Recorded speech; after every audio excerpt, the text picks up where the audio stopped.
Repete mais forte aí: paternidade para as nações. Você sabe qual foi a denúncia das autoridades para prenderem Jesus nos seus dias? Ele falou blasfêmia, ele disse que é filho de Deus. Por isso Jesus foi levado para a cruz.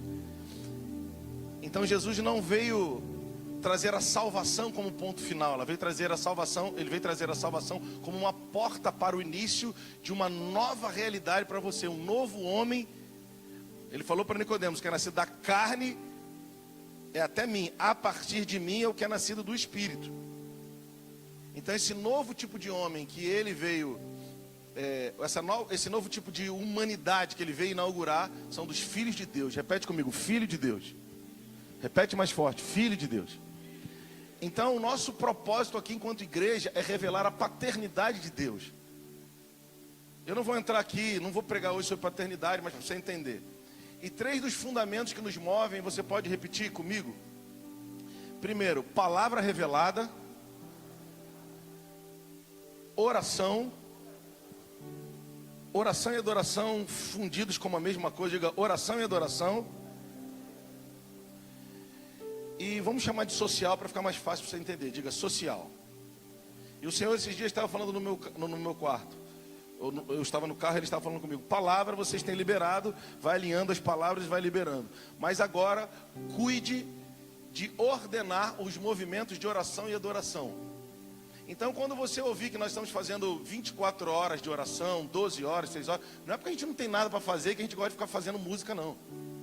É porque Davi, nos seus dias, ele estabeleceu homens em turnos 24 horas por dia, 7 dias por semana, fazendo sabe o quê? Irmão, cambia tu mente. Abre a sua mente. Porque talvez você está acostumado com uma cultura de musiquinha. Nós odiamos musiquinha. Só os parabéns, essas coisas no dia dos nossos filhos, tá? Até vai, né? O que os salmistas cantavam nos dias de Davi? Compunham e cantavam, e Davi era o maior deles. Sabe o que? Jesus era o centro da adoração deles. Não é, Livelton? Davi, para quem não sabe, foi um profeta messiânico. E nos seus dias, por isso que Cristo é a raiz de Davi. Aleluia.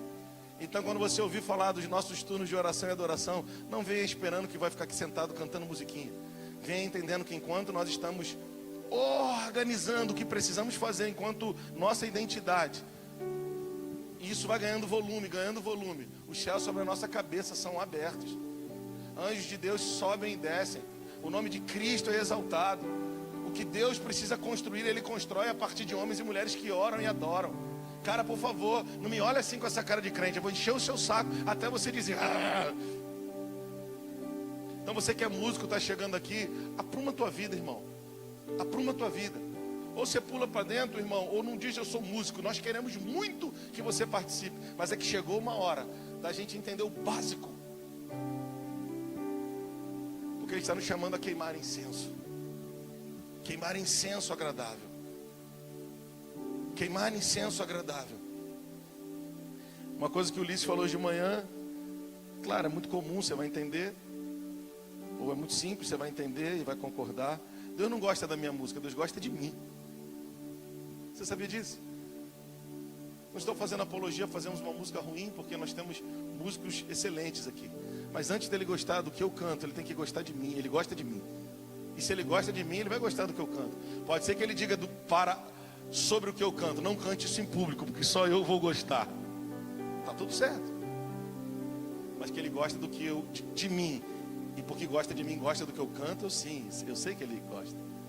Se daí eu vou liderar uma banda publicamente, é outra coisa. Faz sentido para você? Amém? Vamos avançar então. E aí social, não tem como a gente tocar uma região com social se não tiver consciência de que adoração e depois serviço. Culto, cultura. Vertical, horizontal. Senhor sobre todas as coisas, depois o meu próximo como a mim mesmo. Ah, pastor, mas isso é uma regra? Não, não é uma regra. É regra, mas antes de ser regra, o que é, pastor? São posicionamentos corretos na batalha. Davi dizia: tu que adestra as minhas mãos para a guerra e os meus dedos para a batalha. Sabe o que Davi está falando?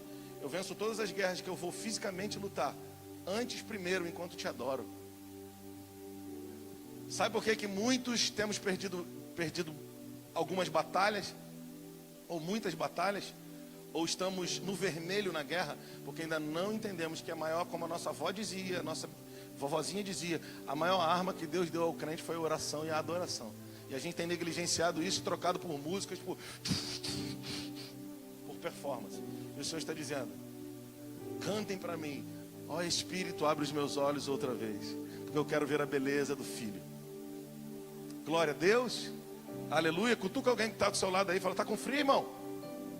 Sacode aí, irmão. Fala: dá uma mexida aí, velho. Agora vamos lá. Hoje pela manhã eu estava no meu carro e o Senhor falou no meu coração. Eu vou tentar compartilhar de uma forma simples, porque Ele falou algumas coisas, né? Só hoje de manhã, até ouvi o meu amigo Ulisses lá, eu separei 5 palavras aqui que Deus foi me dando. Então eu vou tentar falar 10% de uma com mais 15% da outra. Pode ser, irmão? Aleluia. E o Senhor foi falando para mim: Rodrigo, não coloque os seus... Agora eu comecei. Não coloque os seus interesses acima dos meus. E eu falei: Senhor, o Senhor está enganado. Eu não coloco não. Ele coloca. Você coloca mais os seus como prioridade do que os meus. E aí eu falei: Senhor, quando eu faço isso? Ele falou: todo dia, toda hora. E ele falou: diz isso para a minha igreja. Eu quero dizer para você, o Senhor está te chamando a parar de colocar os teus interesses na frente dos interesses dele. Eu vou começar com a frase que eu falei aqui um pouco antes. A minha esposa falou: Rodrigo, nós precisamos ensinar sobre oferta profeticamente. Eu fiquei com aquilo na cabeça, né, pastor Marquinhos?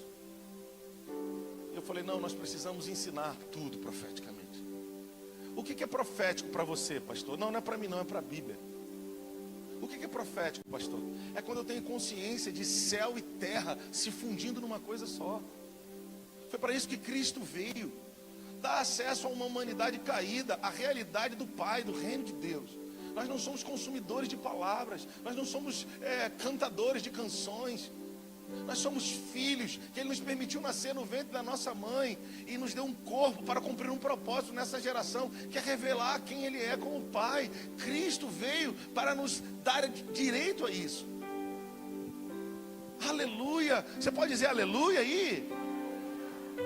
Então o nosso ensino é profético, por quê? Porque a gente vai estar o tempo todo dizendo para você: os céus se fundem com a terra em mim e em você. A pastora Antônia Tereza falou uma coisa fantástica, né? Ela falou para nós, e fala aí nos ensinamentos dela, tão preciosos. Ela fala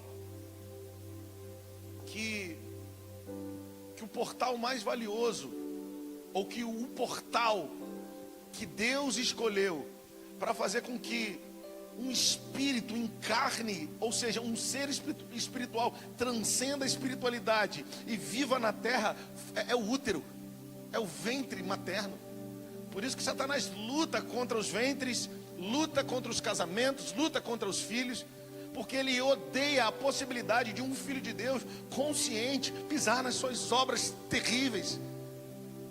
Vai sair, glória a Deus, até o final, não vai, Marquinhos? Nós precisamos acordar. Nós estamos vindo para um lugar como esse e voltando para casa e voltando para as nossas rotinas. Nós estamos aceitando ser domingueiros atrasildos. Mas o Senhor está dizendo: eu não fiz você nascer para isso, para ser um domingueiro atrasildo, consumidor de alguma coisa, cumpridor de uma escala. A escala do cara é 3 por 1. Vem um domingo e falta 3. Mas lá na segurança pública não pode fazer. Na saúde pública não pode fazer. Nem na iniciativa privada pode. Então eu fui cair na gineira de dizer para o Senhor, César, que a prioridade deles, minha, é Ele. Ele disse: não é. Não é. Ele está chamando os filhos. Onde está a sua prioridade? Quem é a sua prioridade? Eu falei: Senhor, o Senhor pode me explicar um pouco sobre isso? Ele falou: claro que eu posso. Ele falou, você se move por instinto, Rodrigo. Eu é que dei o instinto a você. Mas na tua relação comigo, não vem com essa não, velho. Eu te dei o instinto para ser uma bênção para a tua vida. Mas pelo instinto você está fazendo de maldição para a tua vida. Porque agora você cumpre aquilo que eu te dei para cumprir. Guiado pelo Espírito, pelo instinto. Eu falei, pega leve, essa hora da manhã, Senhor. Estou aqui sozinho na ponte Rio-Niterói, o Senhor já vem com essa. Como estão comigo? Eu também oro assim. E aí deixa eu te dizer o que é instinto. Instinto é impulso interior que faz um animal executar inconscientemente atos adequados às necessidades de sobrevivência própria, da sua espécie ou da sua prole. Movidos pelo instinto, eu estou tendo movimentos adequados, mas para minha autoproteção e para a proteção da minha prole. Se alguém vai contra os meus, eu me levanto iradamente e vou. É instinto, é bom, eu estou indo proteger. Se alguém tenta tocar em alguma coisa que é meu, que eu tenho que cuidar, eu sou agressivo. É instinto. Se vai tocar num filho nosso, então, irmão, a gente vira o Hulk. Sim ou não, irmão? Alguns já estão dizendo sim, os outros ainda estão me olhando. É um impulso interior que faz um animal executar inconscientemente atos adequados às necessidades de sobrevivência própria da sua espécie ou da sua prole, independente da razão, que faz o indivíduo agir com uma finalidade específica. E o Senhor falou para mim, Rodrigo, instinto não é pecado. Olha aqui para mim. Só que em Romanos 8 a Bíblia diz que os que são filhos não são movidos pelo instinto, são guiados pelo Espírito. E eu falei, o que você quer me ensinar com isso? Ele falou assim, na tua relação comigo, para de usar o instinto. Porque a partir da tua relação comigo, pelo Espírito, você vai se mover nas demais coisas, não pelo instinto. Quando precisar, você vai usar o instinto. Mas, em via de regra, você se move pelo Espírito. Tem alguém em casa aí? Ele está nos curando, irmão. Aceita isso aí. Quantos reconhecem que precisam de ser tocados nesse nível? Então levante as suas mãos. Vamos cantar só mais uma vez. Ó Espírito, se eu pudesse, eu ficava aqui o dia inteiro cantando. A noite toda. Ó Espírito, abre os meus olhos outra vez. Sabe o que é, Estéreo? Um dia nós vimos a beleza dele, nos fascinamos. Hoje, a dopamina quer que a gente veja alguma outra coisa. E ele está dizendo, mergulha para dentro de mim que você não viu nada ainda. Eu te fascinei e te trouxe para mim, mas eu estou te perdendo, porque pelo instinto você trabalha, pelo instinto você se relaciona, pelo instinto você repele predadores, pelo instinto, pelo instinto, pelo instinto.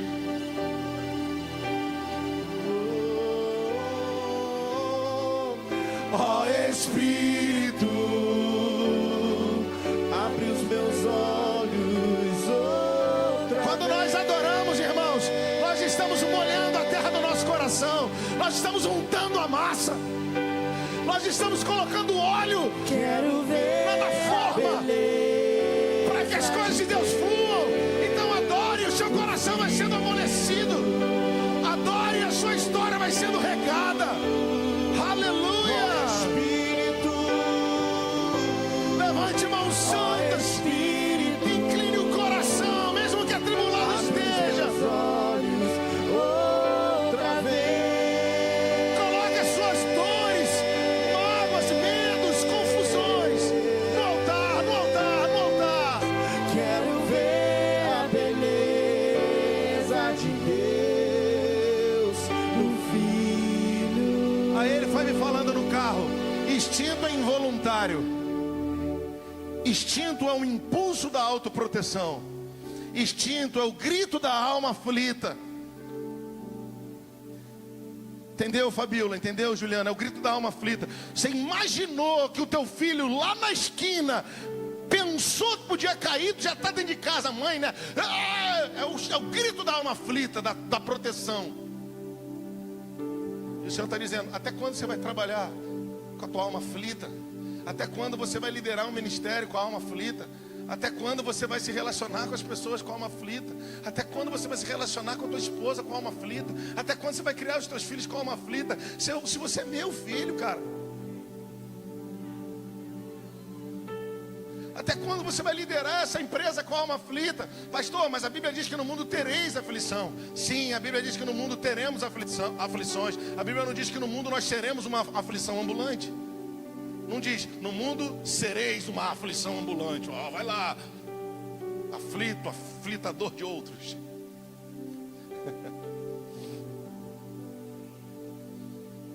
E eu falei, obrigado, Jesus, pelo papo, né, nessa manhã.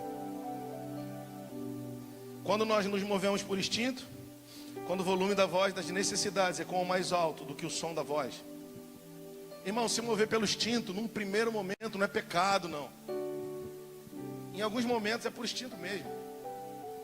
Mas guiados, nós temos que ser. Quantos querem la unción de Deus?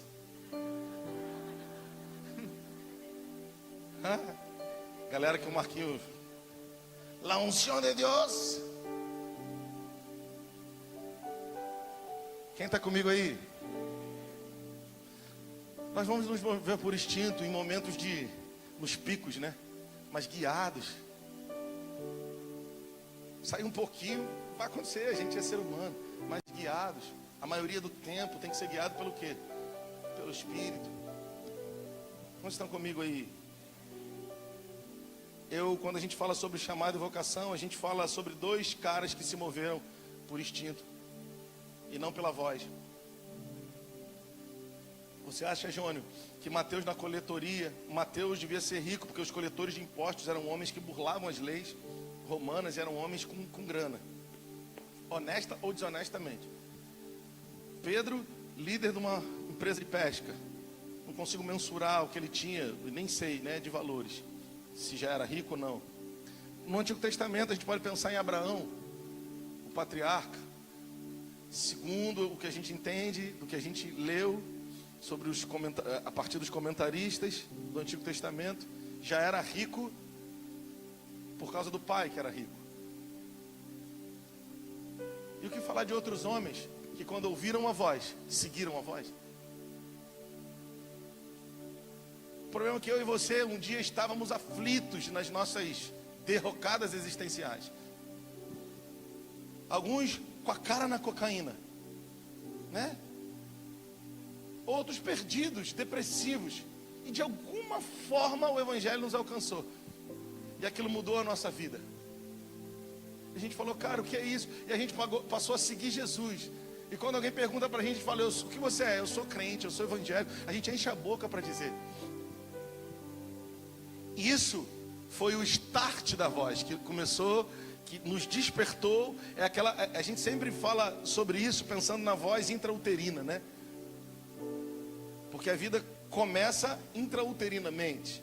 Então uma criança já se relaciona com os pais, ouvindo a voz dos pais, enquanto no ventre da mãe está.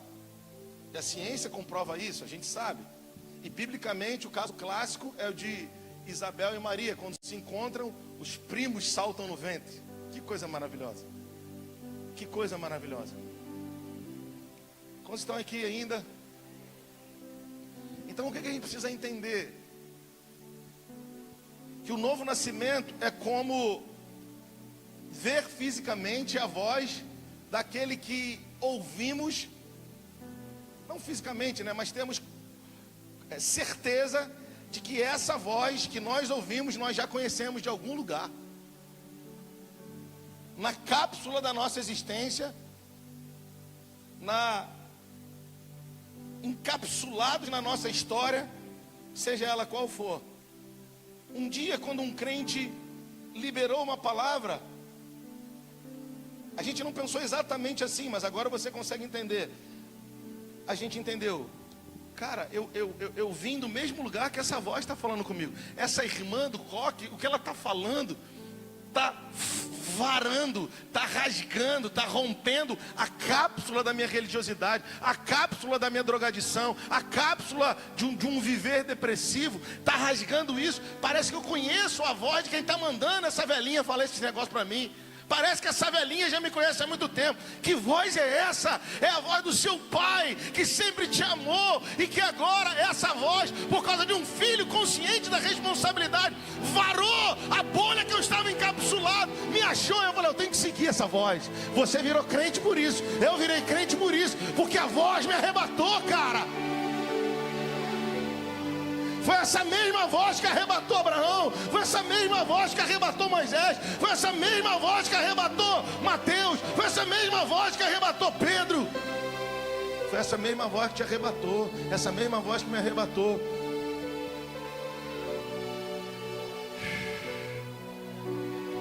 Eu conheço essa voz. Eu vou seguir a voz, é a voz de alguém que me conhece antes dessa história toda aqui. Eu não sei, eu não consigo explicar, mas eu tenho que seguir essa voz. E hoje eu creio no Cristo.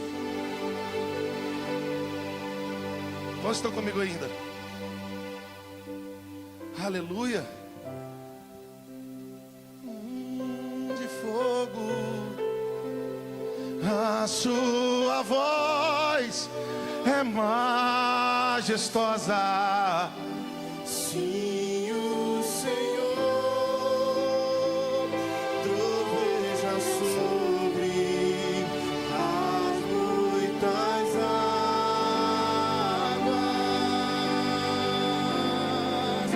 A voz do Senhor é poderosa. A voz do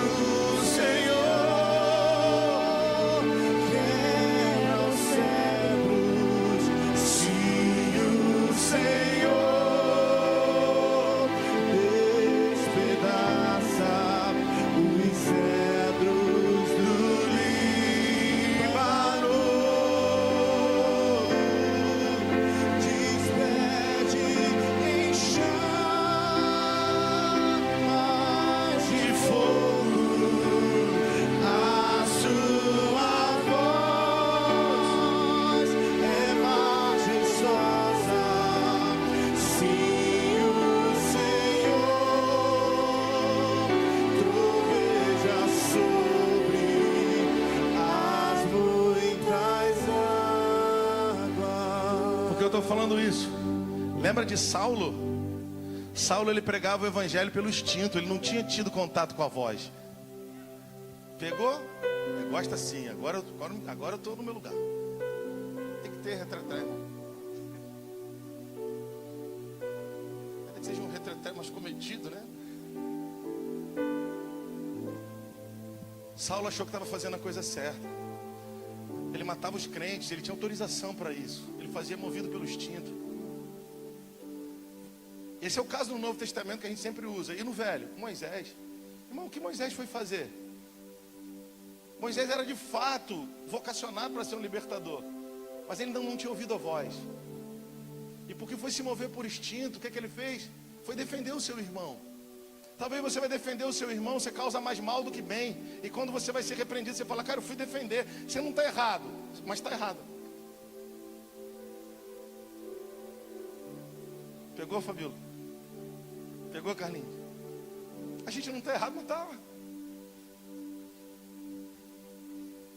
Porque a voz, quando a gente ouviu pela primeira vez, ele disse, agora vai, não peques mais. Ele nos perdoou. E agora, lembra dos discípulos de Jesus? Se você quiser, a gente manda cair fogo do céu sobre os samaritanos. Que espírito vocês são? Não é mais sobre isso, não é sobre força mais. É sobre a voz. Foi o que aconteceu com Moisés. Perdeu 40 anos da vida, atrasou bastante o propósito do Senhor. Mas o Senhor não desistiu dele, isso aqui é lindo, né, cara? O amor de Deus é incrível, né? Que foi lá e pegou o velho Moisés. Quando foi que Deus o pegou de vez diante da sarça? Moisés, agora sim, Moisés. Você vai para ser o libertador, mas não mais pelo instinto, pela voz. Eu é que te envio, cara. E quando, mas o que vão dizer? Você diz que eu sou, te enviou e acabou, velho. Vai para cima. Pastor, eu tenho palavra para as nações, então não queime etapa, porque senão você vai atrasar o teu tempo, o tempo da tua casa. E o que fazer? Ande com gente que está procurando ouvir a voz. Que voz? A voz do pregador? Não, irmão, eu sou. E o outro também é outro igual a mim. Tudo ruim. Mas se nós nos juntamos, Renato, para dizer, Senhor, fala. Nós queremos te ouvir. Perdoa-nos, Senhor, porque nós não temos te ouvido. Se o dinheiro acaba, a gente tem que fazer um movimento para melhorar. Eu não estou falando sobre usar a criatividade. Eu estou falando sobre a criatividade. Depois de ouvir a voz. Depois de ouvir a voz, é só fluir, que vai fluir cheio de criatividade. Aleluia. E Paulo, cara, como é que foi com Paulo no caminho de Damasco? Quando foi derrubado, não vamos entrar na discussão teológica se caiu ou não do cavalo, né? Porque o texto não diz que ele caiu. Mas enfim, quando ele viveu, aconteceu aquele acidente lá com ele. Ele já levanta dizendo o que, gente? Quem és, Senhor? Paulo, Paulo, por que me persegue? Quem és, Senhor? Ele já levantou convertido depois que ouviu a voz. Por que me persegues? Por que tocam os meus filhos? Por que te moves pelo instinto de fazer uma coisa boa e religiosa? Agora cego, derrubado, mas crente, né, irmão? Por quê? Porque ouviu a voz. Sabe o que o Senhor está dizendo para você? Não fica triste comigo. Talvez você esteja cego e derrubado, mas ainda não se rendeu à minha voz. Desculpa, irmão, foi só um instinto. E eu falei, Senhor, tá bom, onde você quer chegar com isso tudo? Abre comigo aí, Filipenses 3, 18 e 19. Coloca pra gente aí, Pedrão. Hey. Sim, o Senhor despedaça os cedros do Líbano.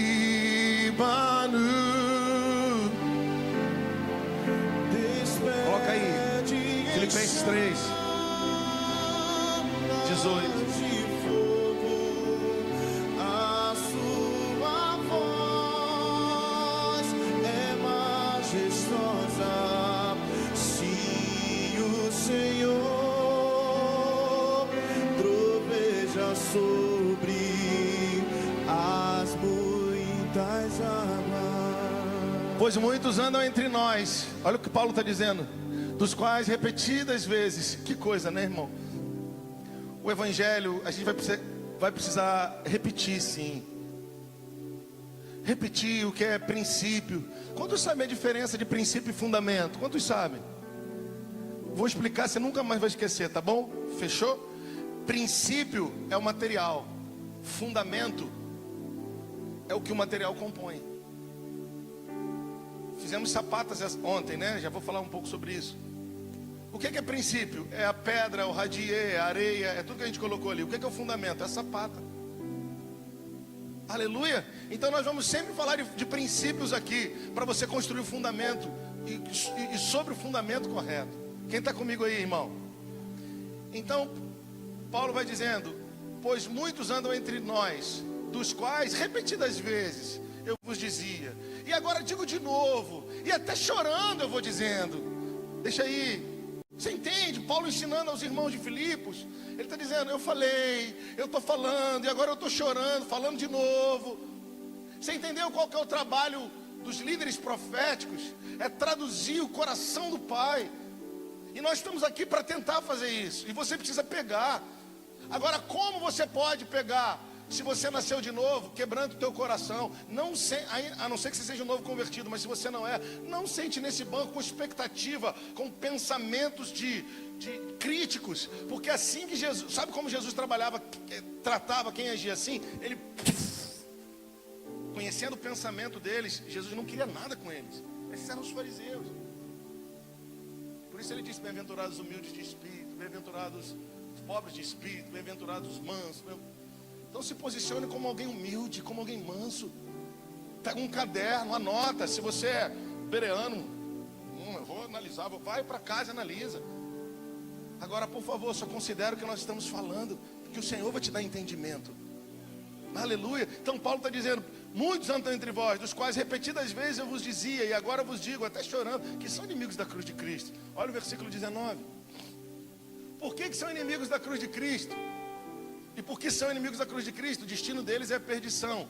Por que são inimigos da cruz de Cristo? Porque o Deus deles é o Deus deles é o, E a glória deles é a sua própria vergonha, visto que só se preocupam com as coisas. O que significa essa expressão, o Deus deles é o ventre? Quer que eu diga? Não tem barco à vela. O que guia o barco à vela é a vela, sim ou não? O que guia o nosso carro é a gente dirigindo ele ali, o volante, a direção, sim ou não? É isso. O Deus deles é o ventre, sabe o que é isso? O ventre deles é que os guia. E Paulo está dizendo, falei sobre isso, estou falando de novo. Alô, não precisa levantar sua mão. Eu acho que eu estaria nessa galeria desses que Paulo disse que o meu destino possivelmente seria a perdição. Então eu tinha que me arrepender. Paulo estava exortando os irmãos de Filipos: se arrependam, não siga o caminho deles.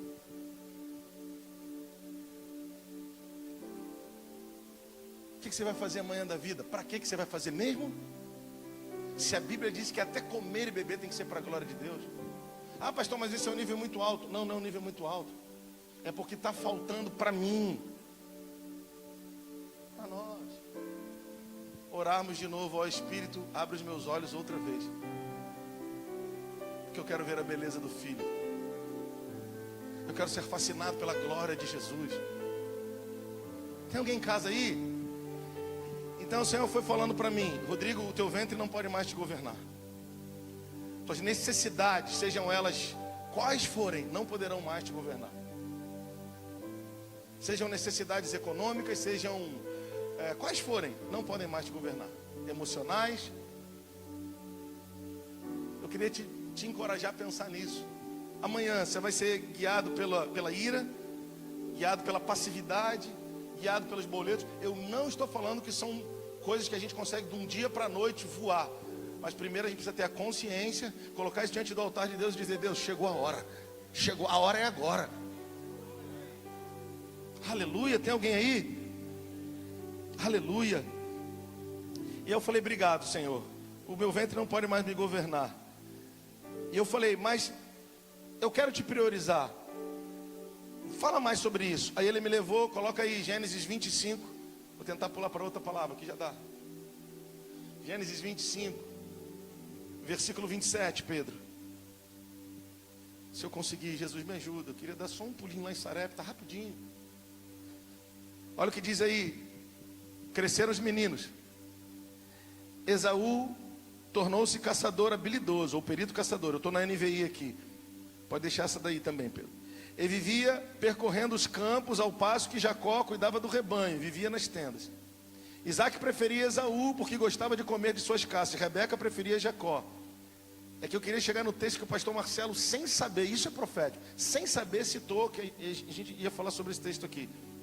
O que você falou, isso é profético. A gente nem falou sobre isso, mas você tocou num ponto chave do que nós vamos falar aqui. Rúben era primogênito, mas desprezou isso.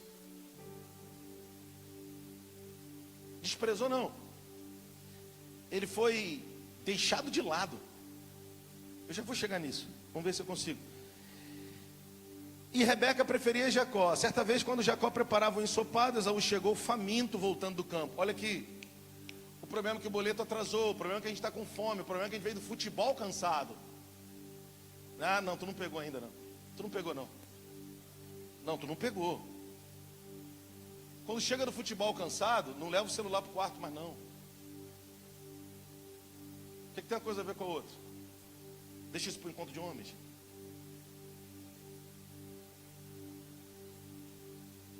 Aí o especialista, vou falar com todo respeito de verdade, que eu respeito a profissão.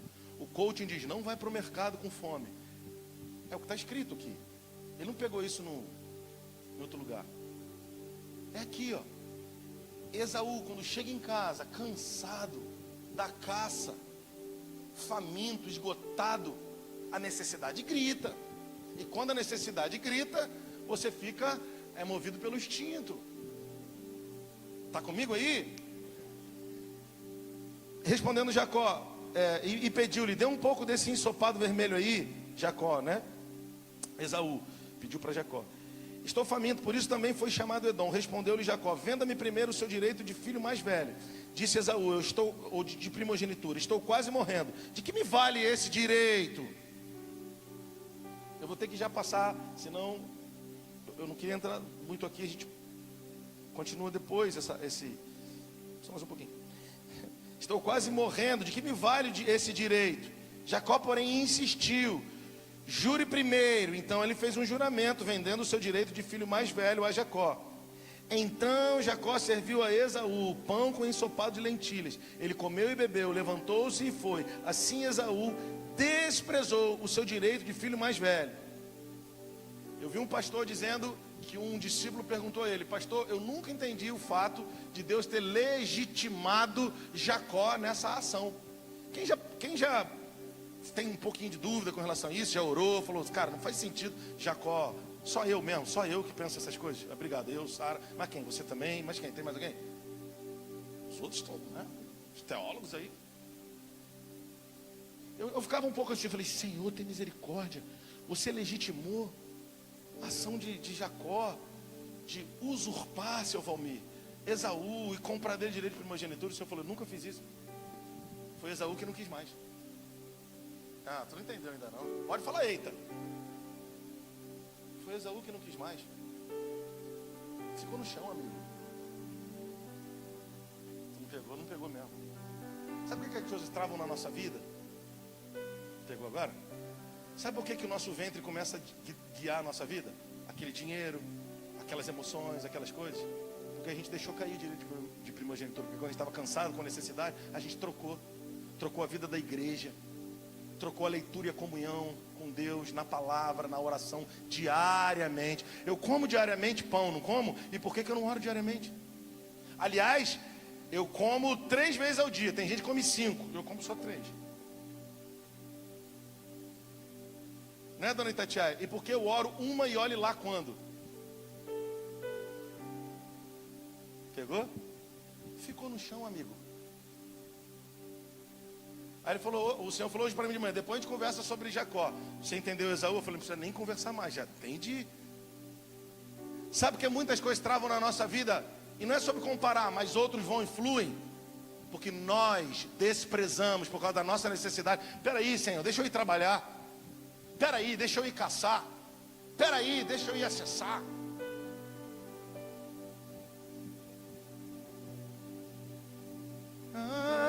Uma beleza que existe. Só para não, né? Quem está comigo aí? É com amor, querido, claro. Então Jacó serviu Esaú o ensopado. Ele comeu e bebeu e se foi. Aí eu falei: caramba, Senhor, que coisa. Agora olha aqui, cara, eu não estou conseguindo sair daqui, mas eu vou tentar sair rápido. Coloca aí, Pedro. Ih, não é o Pedro não. Descobri agora isso. Hã? É quem, Pedro? Bernardo. Tu nem para falar, né? Mas se eu reclamo, tu fala. Brincadeira. Tô brincando. 27:34. Bernardo. Porque tem um primeiro R, né? Podia ser Bernardo. Não, o Bernardo. Quando Esaú ouviu as palavras de seu pai, deu um forte grito e cheio de amargura, implorou. Isso aqui é no segundo acontecimento: abençoe também a mim, meu pai. Mas ele respondeu: seu irmão chegou astutamente, recebeu a bênção que pertencia a você. E disse Esaú: não é com razão que o seu nome é Jacó? Já a segunda vez que ele me engana. Primeiro tomou meu direito de filho mais velho, minha bênção de primogenitura, e agora recebeu a minha bênção. Então perguntou o pai: o Senhor não reservou nenhuma bênção para mim?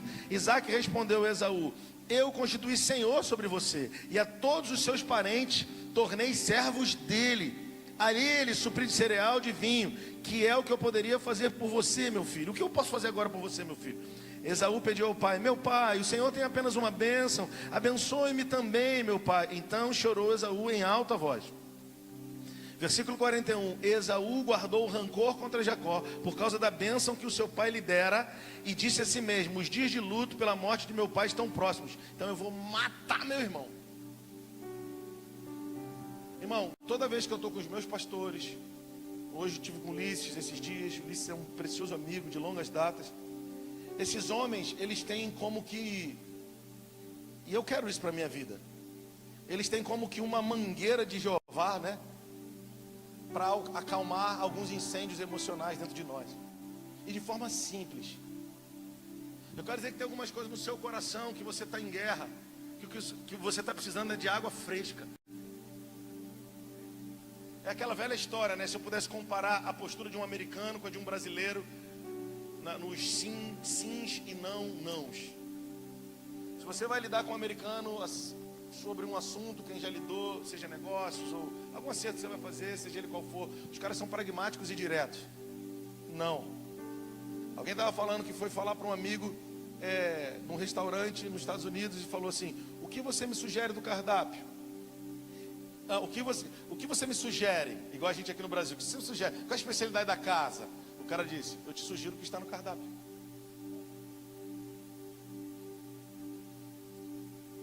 Para o americano isso é normal. Para nós, o inimigo está furioso.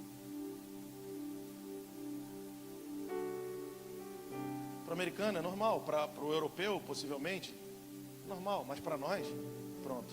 Eu corto relações, inclusive. Faz sentido para você? Faz sentido para você?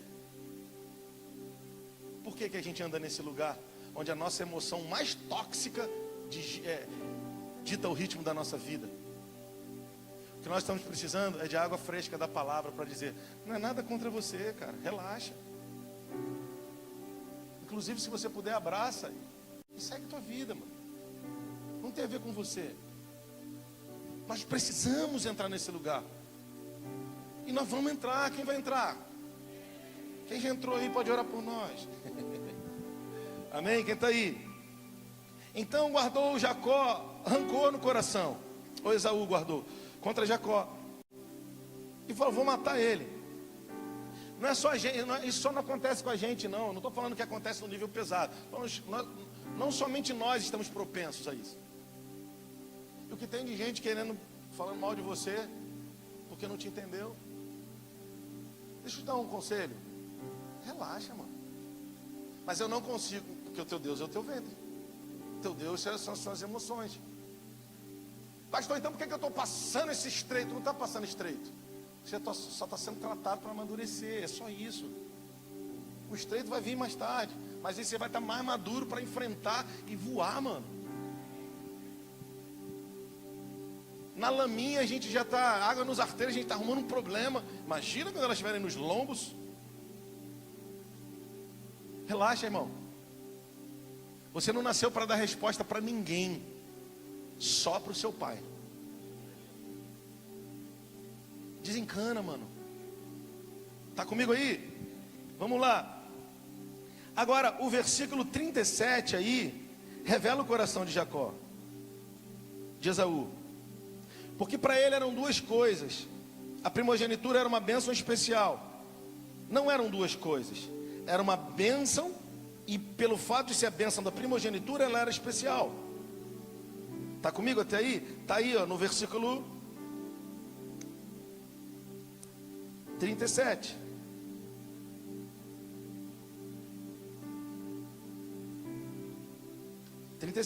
Já é a segunda vez, diga comigo. Ele disse que era a segunda vez. Fala forte aí, ele disse que era a segunda vez.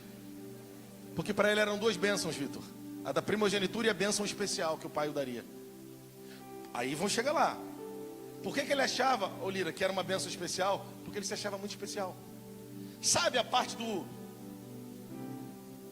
da capa do evangelho que diz que você é muito especial? No outro dia, acho que não foi você não, acho que foi o irmão lá no campinho que eu fui ministrar. No final eu falei: cara, o que você sentiu de Deus? Ele: você tem valor. Eu falei: não. Isso era antes de se converter, converteu ali, cantou bastante. Quero que valorize o que você tem. Por que você está falando isso? Na capa, eu sou muito especial, mas no conteúdo eu preciso me responsabilizar. Então, não, cara, não me olha assim. Você é muito especial para quê? Para ser muito especial, dizer: eu sou muito especial, sou muito especial. Não. Se você é especial, é para uma missão especial. uma responsabilidade diferenciada. Tem alguém em casa aí? Então está Esaú achando que eram duas coisas. Era uma coisa só. Está comigo? Vamos lá. Na cabeça dele eram duas coisas, porque no tempo dos patriarcas, as leis cerimoniais patrimoniais ainda não haviam sido estabelecidas por Moisés. Então eles só tinham o direito de liberar uma bênção especial, que era a bênção da primogenitura sobre um filho. E mesmo que ele não fosse primogênito, eles tinham esse gap, podiam abençoar o primogênito com uma bênção da primogenitura e o escolhido do coração do papai com outra. Está comigo? Porque Moisés ainda não tinha estabelecido formalmente as leis cerimoniais patrimoniais. Está comigo aí? Sim ou não?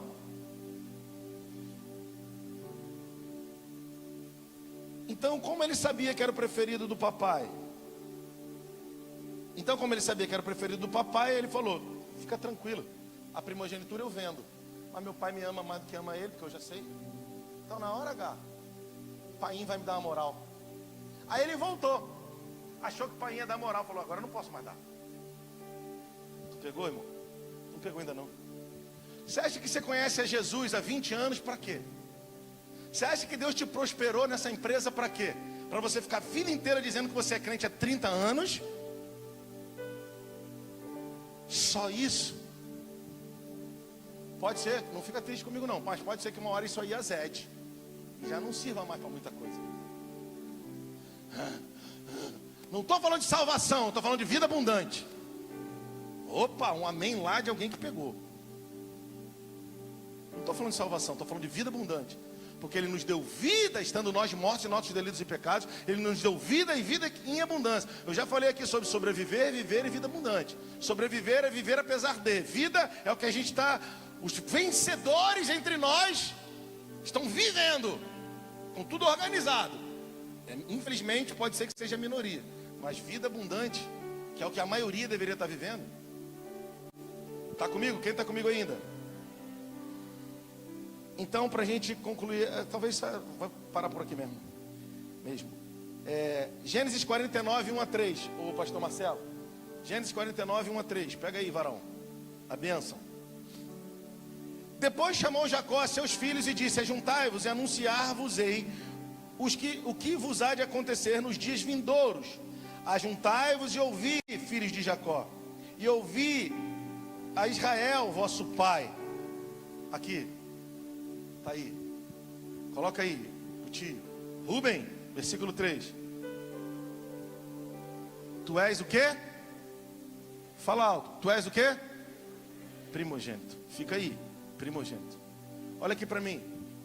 A Bíblia me chama e te chama de primogênitos arrolados nos céus. Quem está aí? Por que ele nos chama de primogênitos arrolados nos céus? Porque o unigênito se tornou o primogênito. Ele, sendo o único gerado, aceitou o desafio de encarnar e comprar a mim e a você para sermos filhos integrantes da família.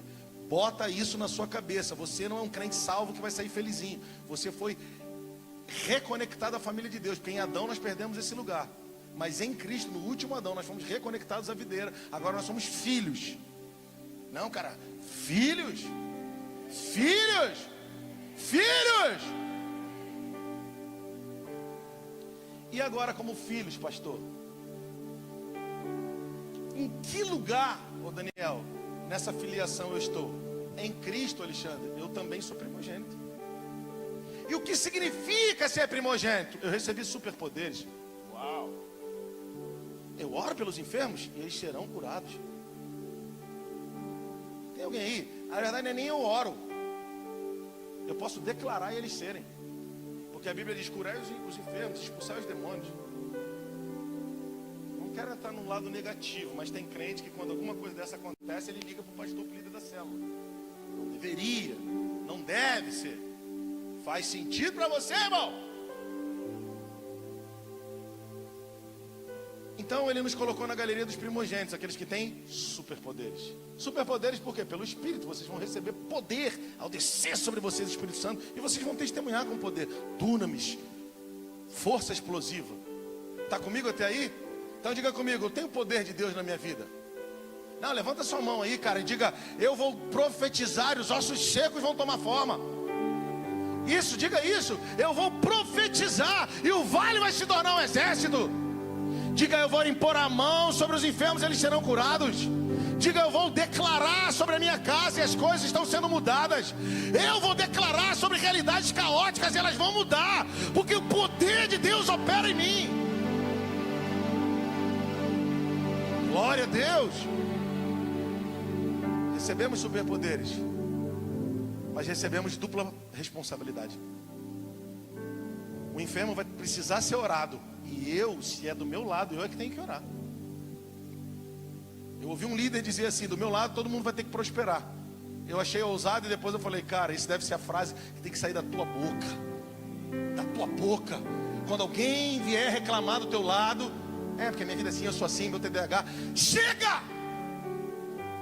Vamos dar passos práticos com a consciência do primogênito.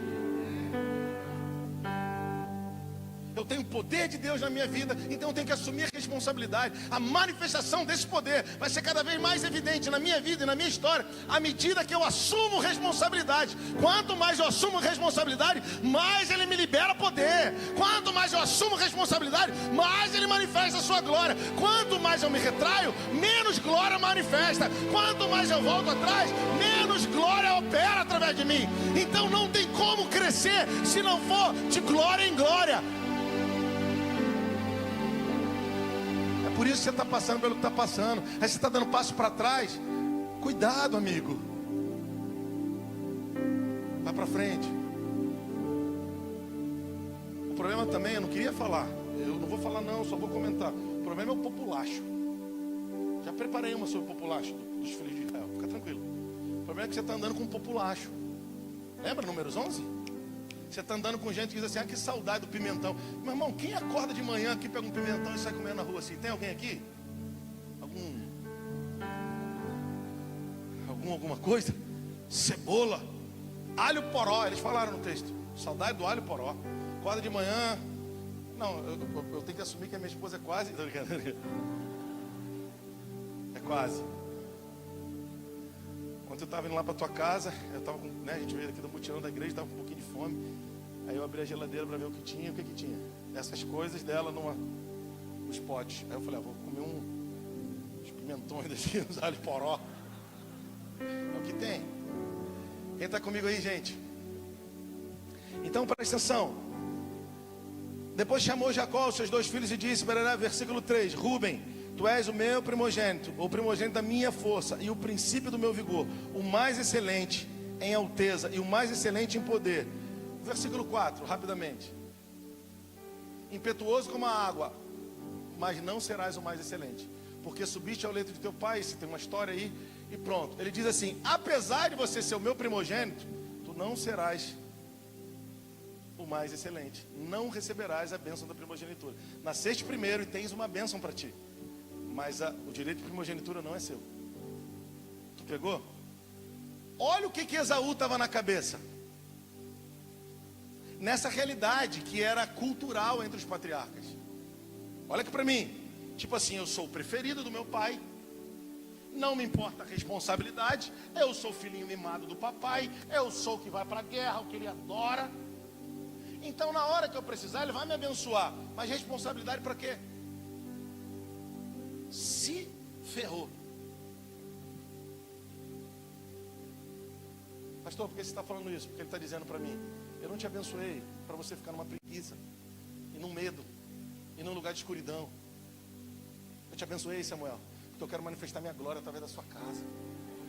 E se você entender isso, eu vou multiplicar minha glória, eu vou multiplicar e vou aumentar minha prosperidade, a evidência da minha prosperidade na tua casa. Entendeu, Lucas? Ele está nos chamando para fazer esse caminho de volta. Não dá mais para ficarmos como filhos mimados, igual Esaú, dizendo: meu pai me prefere, eu tenho força, eu faço o que eu quiser. Vendi a parte porque eu estava com fome para o meu irmão, mas eu sou preferidinho do meu pai. Quando eu precisar, ele vai me dar bênção mesmo. Eu já estou acostumado com isso. Uma hora falhou. Uma hora eu oro, Senhor, abre a porta. Eu não vou abrir. Você não tem maturidade para entrar? Senhor, faz. Não vou fazer. Você não tem maturidade para que eu faça. Mas por que eu não tenho? Porque você decidiu ter prazer com as minhas coisas e não se responsabilizar por elas. Aleluia. É forte, Brasil. Isso foi na ida e na volta da Ponte Rio-Niterói. Eu tinha que ter levado alguém comigo para não ouvir essas coisas. Ninguém quis ir. Isso aí, exatamente. Porque eu tinha que ouvir. Está comigo aí? Eu prometo que eu não vou avançar. Mas é porque eu queria terminar. A gente vai ceiar e nós possivelmente vamos fazer mais uma oferta. Aleluia. Aleluia. Você está aí? Sinto uma unção nessa noite. Aleluia.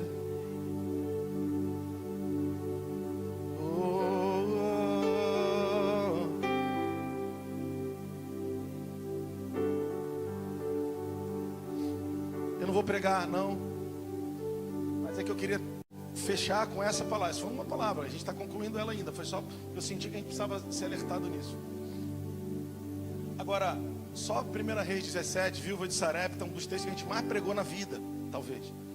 E o Senhor me capturou com algumas coisas nessa manhã. Eu não vou pregar, eu prometo para você.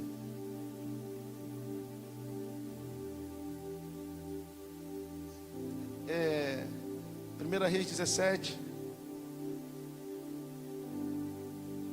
É bem rapidinho. Elias, 2. Veio-lhe a palavra dizendo, 3. Retira-te daqui e vai para o lado oriental, esconde-te junto a Daná. Vai avançando, varão. Vai.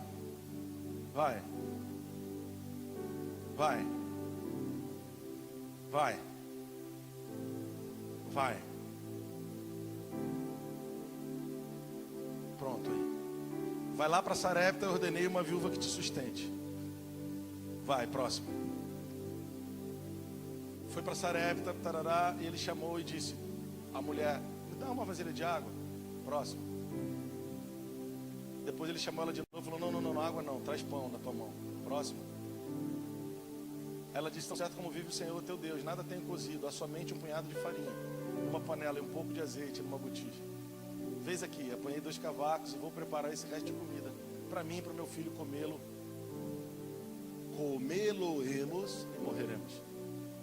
Pronto, deixa aí, volta lá. A gente vai pregar isso aqui outro dia, mas eu não podia terminar sem falar sobre isso, que aí na ida foi aquilo ali.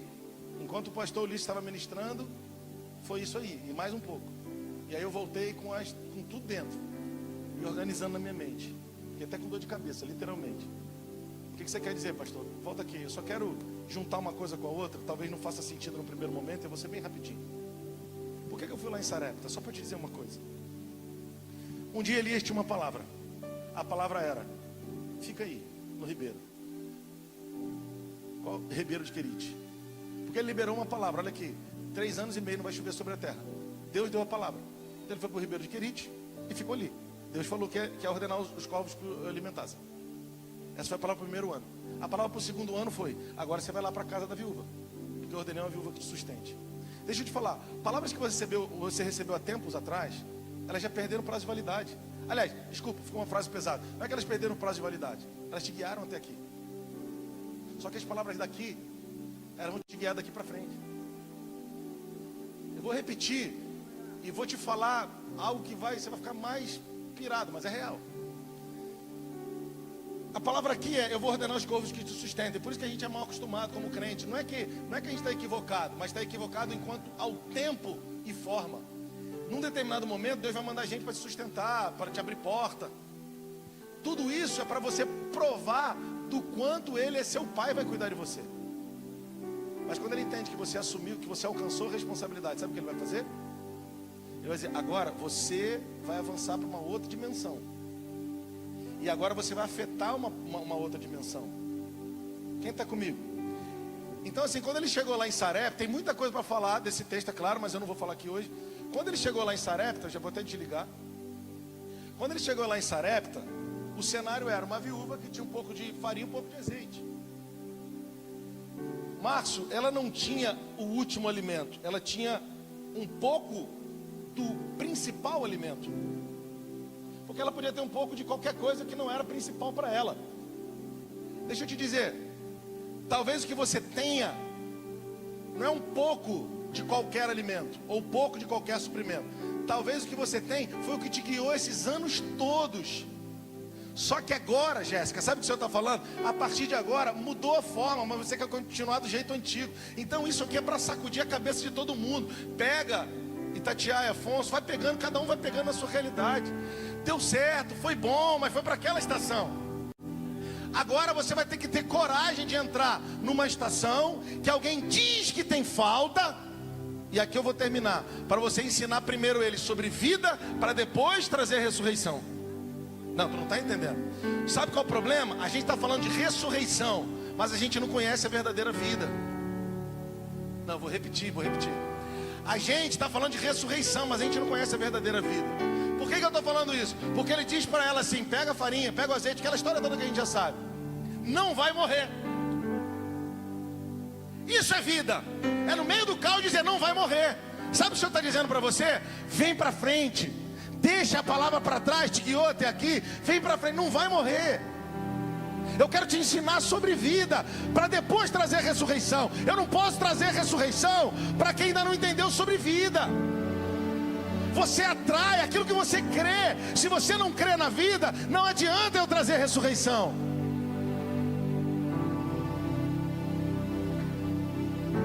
E ele confronta a mulher, mas quando ele confronta a mulher, ele não confronta só a mulher, ele se confronta ao confrontar a mulher. Sabe o que eu quero te dizer? Vai chegar gente doente do teu lado, não adianta ligar pro líder da célula não. Vai lá e mete a mão, cara. Não, cara, libera alguma coisa aí, cara. Você empresário que está se levantando nesse ano, vai começar a chegar um monte de empresário falido. Você vai falar, meu Deus, eu nem me levantei ainda. Ele vai falar, cara, mudou a estação, eu já te treinei lá, agora eu quero te ensinar aqui. Ensina, profetiza, fala do que eu estou fazendo, que enquanto isso, eu estou fazendo os céus e terra se encontrarem. Você não precisa estar pronto, você só precisa estar disponível. Você não precisa estar pleno, você só precisa estar com o coração queimando. Aleluia! Ele até titubeou, falou, pega um pouco d'água lá para mim. Quando ela foi, ele disse, não, traz comida aí, que ele falou que você me sustentaria. Se Elias vivesse nos nossos dias, ia estar na internet como abusador de velhinhas. Não, cara, ele estava ensinando aquela velhinha. Chegou vida, o que te sustentou até hoje não é o que mais vai te sustentar, o que você pensou. O Senhor está falando para você, para de pensar que foi teu talento, para de pensar que foi tua teologia, para de pensar que você toca muito guitarra. Ó, guitarrista do universo, das galáxias. Não, cara, fui eu. Eu guardei você, guardei teus filhos ou não. Quando a gente olha para os nossos filhos, você acha... Quem é que é arrogante no ponto de dizer, eu investi nos meus filhos, sabe, pastor? Orei, intercedi, ô fariseu infeliz. Quando eu olho para os meus filhos, eu falo, graça sobre graça aumentada. Sabe o que eu entendo, Lucas Elivelto? Ele diz, eu cuidei de você, não cuidei? Agora cuida das minhas coisas sem medo. Quando Elias disse para ela, traz a água, ele pensou e falou, traz o pão, eu não vou voltar atrás. Se ele disse que não vai ter morte, não vai ter morte. Ele estava ensinando ela sobre vida. Sabe que você parece que tem pouco, mas o Senhor está te ensinando sobre vida. Levanta a sua mão, eu quero declarar que a ressurreição está chegando. Mas primeiro a consciência verdadeira do que é vida. E qual é a consciência verdadeira do que é vida? Não, você não é sustentado por alguma coisa que você guarda. Você vai ser sustentado plenamente por aquilo que você libera para o Senhor usar. Aleluia! Pronto, outro dia a gente fala mais. Por que eu falei que ele ensinou sobre vida para depois falar de morte?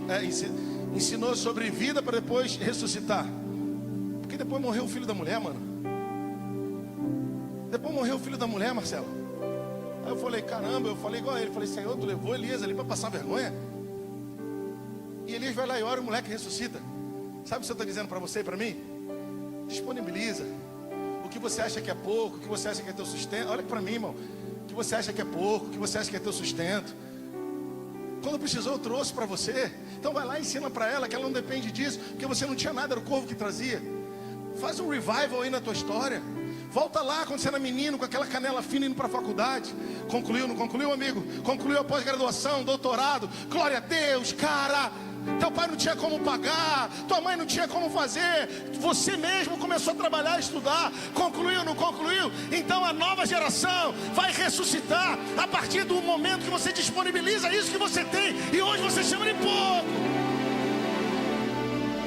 Para de chamar de pouco, cara. Hoje você cria a tua família, cuida da tua família, por causa disso que hoje você acha que é pouco. E aí você fica guardando para amanhã. O Senhor está dizendo, não. Vida é pegar isso que você tem e disponibilizar. Você toca algum instrumento, seja o primeiro a chegar. Ajuda os teus irmãos, o último a sair.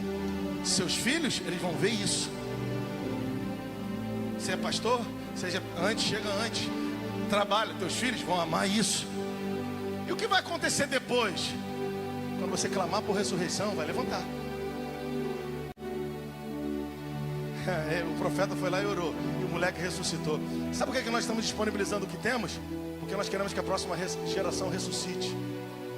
Eu não quero trabalhar, olha aqui para mim, eu não quero trabalhar como se eu fosse uma eterna criança precisando de alguma coisa. Agora quem está precisando são nossos filhos, cara.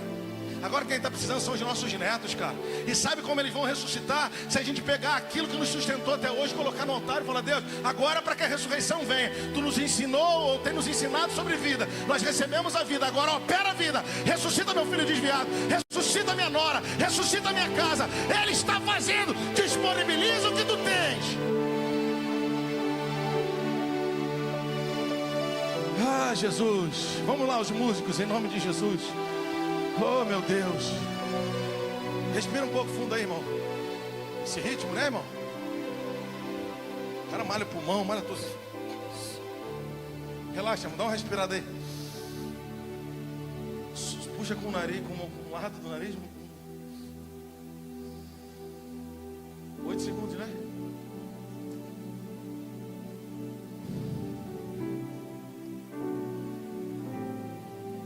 Pastor, por que você juntou as duas palavras? Para te dizer o que é prioridade. O que você tem é muito precioso, cara. Só que ou você está enganado, igual Esaú, achando que é imprescindível, só acontece se você tiver. Ou você está perdido, igual a viúva de Sarepta, achando que é pouca coisa e só dá para hoje. Não, disponibiliza. Com humildade, disponibiliza. Sabe o que vai acontecer? Milagres vão começar a pipocar dentro da tua casa. Eu quero declarar, sabe esses novos contratos que nunca saem? É porque tu está retendo o que tu tens. Eu estou muito incomodado, por isso que eu quero fazer aquela reunião. A gente viaja terça, amanhã à noite, eu não sei como a gente vai fazer. Porque eu quero colocar algumas coisas na mesa e dizer assim para vocês, cara, isso aqui chega, isso aqui chega, isso aqui chega, isso aqui chega. Ó, só para ter uma ideia, Daniel. Hoje eu ouvi a irmã falar isso lá, a pastora. Ô Fabiola, eu fiquei doido. Não falei aqui para não soar mal ainda para você, mas eu vou falar no momento. Pega aí, Suzy. Ela falou assim, ó, por favor, não ofertem no crédito. Eu falei, lá vem uma nova teologia. Me diga aí que teologia é essa. Não oferte o que você não tem. Eu falei, caramba. Anotei já. A gente vai ter que conversar sobre isso. Nós não podemos mais. Não estou dizendo que tudo nós não vamos mais comprar no crédito. Nós vamos orar e dizer, Deus, o que precisa ser no crédito? Agora não vamos mais. Nós não vamos mais nos escorar no crédito. Faz sentido, Marquinhos? A gente está usando cheque especial porque ele está lá. Não tem que usar. Uma emergência, uma coisa. A gente vai entrar nisso outro dia. Você não deixa eu falar isso agora. Mas que ela me pegou por dentro, ela me pegou. Anotei e falei, Deus, uma coisa é usar um recurso em algum momento que precisa. Outra coisa é se apoiar. Mamon está assim, vai, se apoia mais uma vez. Ah, esse mês deu certo. Apoia de novo, esse mês deu certo. Esse deu mais ou menos, você diz que é vitorioso, né? Que vai fazer mais hora aí. Vai lá, vai fechar aquele cliente, vai. No 8º mês ele dá uma rasteira e acabou. Juro sobre juro, um ano financeiro perdido. De novo! Eu grito para tu acordar. Quando ela falou isso, eu gelei. Pegou, Juliano? Eu gelei. Juliana e Juliano, né? Juliana. É. O casal é Juliano, Sara, né?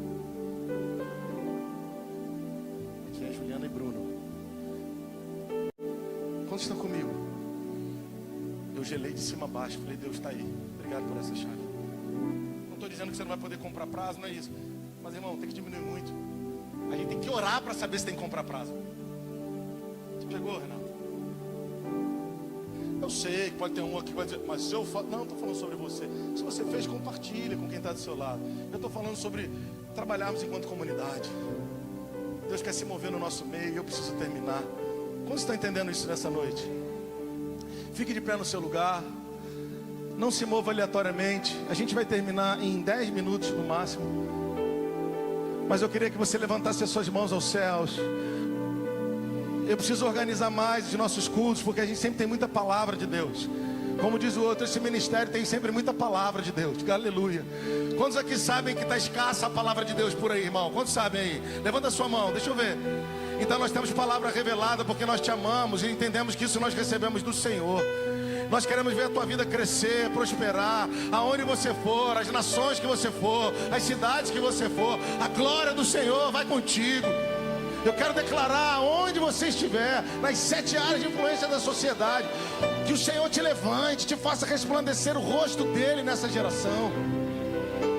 Levante as suas mãos. Eu quero declarar que as nações esperam teus filhos. As nações te esperam. Teus filhos não vão entrar nas nações para arrancar dinheiro de oferta. Os teus filhos vão entrar para ofertar nas nações.